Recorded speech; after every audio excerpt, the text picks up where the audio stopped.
तर पुण्यात काय राजकीय परिस्थिती आपण पाहिली, मात्र त्याच्या शेजारी असलेल्या पिंपरी चिंचवडमध्ये सुद्धा भाजपनं स्वबळाचा नारा दिलाय। म्हणजे तशा पद्धतीने भाजपनं तयारी सुरू केली आहे। खरं तर पिंपरी चिंचवड हा एकेकाळी अजित पवारांचा बालेकिल्ला मानला जात होता। अजित पवारांची सद्दी संपवत गेल्या निवडणुकीत भाजपनं इथं सत्ता मिळवली आणि त्यानंतर राजकीय समीकरणं इथली बदललेली आहेत। आत्ताची राजकीय समीकरणं पिंपरी चिंचवडमधली काय आहेत आपण पाहूयात या स्पेशल रिपोर्टमध्ये।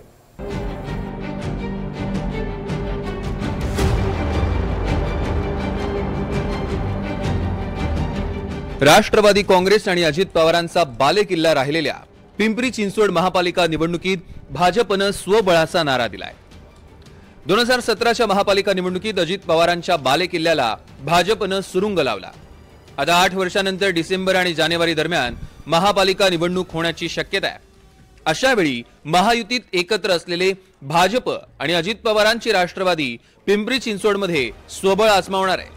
दरम्यान 2017च्या महापालिका निवडणुकीतील पक्षीय बलाबल पाहिलं तर भाजप 77, राष्ट्रवादी काँग्रेस 36, शिवसेना 9, मनसे 1 आणि अपक्षांनी 5 जागांवर विजय मिळवला। पुढे 2019 आणि 2024च्या विधानसभा निवडणुकीनंतर राजकीय समीकरणं बदलली आणि अजित पवारांनी चौथा सुभा मांडला। सोबत आलेल्या आमदारांसोबत अजित पवार महायुतीत सहभागी होत पुन्हा उपमुख्यमंत्री पदावर विराजमान झाले। मात्र 2017च्या महापालिका निवडणुकीतील पराभव अजित पवारांच्या जिव्हारी लागला होता। आता फडणवीसांनीच स्वबळाची घोषणा केल्यानंतर अजित पवारांच्या राष्ट्रवादीनेही चांगला जोर लावायला सुरुवात केली आहे। काही दिवसांपूर्वीच प्रदेशाध्यक्ष सुनील तटकरे यांनी खोपोलीत माजी नगरसेवक आणि पदाधिकाऱ्यांची बैठक घेतली होती। पालिका निवडणूक स्वबळावर लढवणार आणि महापौर राष्ट्रवादीचाच असणार असा दावा त्यांनी केला होता। तर शहराच्या विकासाला अजित पवारांशिवाय पर्याय नाही असं विलास लांडेंनी म्हटलंय। सांगितलं की बाबा आतापर्यंत ज्या पद्धतीने इलेक्शन झालेली आहे, जी समजा मागच्या वेळेला माझ्या एखादा प्रतिस्पर्धी असेल, तो भारतीय जनता पार्टीचा असेल, सेनेचा असेल, कुठला असेल, परंतु तो काही कमी मताने समजा पडलेला असेल आणि तो गेली 5 वर्ष जी सत्ता भोगली ती आणि नंतरची 4 वर्ष, असे 9 वर्ष तो प्रतीक्षेमध्ये आहे। 9 वर्ष प्रतीक्षेमध्ये असणारा माणूस पुन्हा युतीमध्ये कसा काय थांबू शकतो? त्यामुळे मी म्हटलं मग माझं मत मी सांगितलं की मला वाटतं की कदाचित महानगरपालिकेमध्ये युती होणार नाही। आपण त्या पद्धतीने तयारी करावी। उद्यान, गार्डन, त्या ठिकाणी असणारे जे काही लागणारे कामं आहेत ती कामं त्या ठिकाणी दादांनी त्या काळामध्ये केली आणि निस्वार्थीपणे काम करत असताना ती त्यांच्या मनावर सले की माझं पुढे चुकलेलं आहे। तेव्हा पुन्हा एकदा जनसंवाद या यात्रेमध्ये त्या ठिकाणी अनेकांनी लोकांनी येऊन सहभाग घेतला आणि त्यांनी सांगितलं की आता तुमच्याशिवाय आम्हाला गत्यंतर नाही।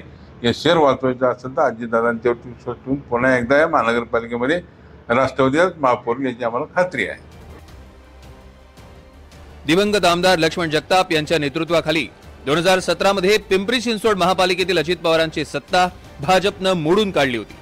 आता देवेंद्र फडणवीसांनी स्वबळाचा नारा दिल्यानंतर स्थानिक भाजपमध्ये नवी ऊर्जा संचारली आहे।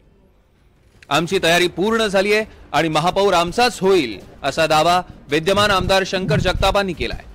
आम्ही नागरिकांपर्यंत पोहोचत आहोत। मी स्वतः आता आमदार झाल्यानंतर जवळपास 13 ते 15 आमदार आपल्या दारी अभियान आणि जन की बात हा अभियान चालू घेतलाय। त्याच्यातनं हजारोच्या संख्येने नागरिकांचे प्रश्न सोडवलेत।